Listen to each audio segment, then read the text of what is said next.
जय श्री राम, राधे राधे, जय माता जी। तो चलो फ्रेंड, आप लोग के बीच में हम बहुत प्यारा सा नाच गीत लेकर के आए हैं। अगर आप लोगों को पसंद आए तो लाइक करें, शेयर करें, कमेंट में ज़रूर बताएं आप लोग ये गीत कैसा लगा आप लोगों को। तो चले आप लोग गीत सुनो। अरे नैहर के सुख चार राजा बड़ा नीक लागे, नैहर के सुख चार राजा बड़ा नीक लागे, नैहर के सुख चार राजा बड़ा नीक लागे, नैहर के सुख। अरे तोहार लगे मम्मी हमार लगे सासू, तोहार लगे मम्मी हमार लगे सासू, लालन के लगे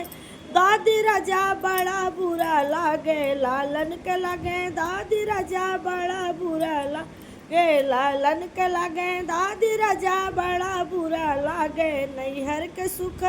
चार राजा बड़ा नीक लागे, नैहर के सुख चार राजा बड़ा नीक लागे। तोहार लगे भाभी हमार लगे जेठनी, तोहार लगे भाभी हमार लगे जेठनी, लालन के लगे ताई राजा बड़ा बुरा लागे, लालन के लगे ताई राजा बड़ा बुरा लागे, नैहर के सुख चार राजा बड़ा नीक लागे, नैहर के सुख चार राजा बड़ा नीक लागे। तोहार लगे दीदी हमार लगे ननदी, तोहार लगे दीदी हमार लगे ननदी, तोहार लगे दीदी हमार लगे ननदी, लालन के लगे बुआ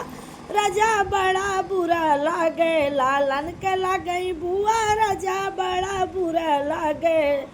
नैहर के सुख चार राजा बड़ा नीक लागे, नैहर के सुख चार राजा बड़ा नीक लागे।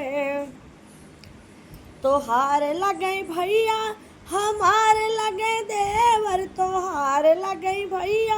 हमार लगे देवर, लालन के लगे चाचा राजा बड़ा बुरा लागे, लालन के लगे चाचा राजा बड़ा बुरा लागे, नैहर के सुख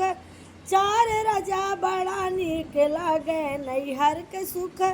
चार राजा बड़ा नीक लागे, नैहर के सुख चार राजा बड़ा नीक लागे, नैहर के सुख चार राजा बड़ा नीक लागे। तोहार लगे मम्मी हमार लगे सासू, तोहार लगे मम्मी हमार लगे सासू, लालन के लगे दादी राजा बड़ा बुरा लागे, लालन के लगे दादी राजा बड़ा बुरा लागे, नैहर के सुख चार राजा बड़ा नीक लागे, नैहर के सुख चार राजा बड़ा नीक लागे।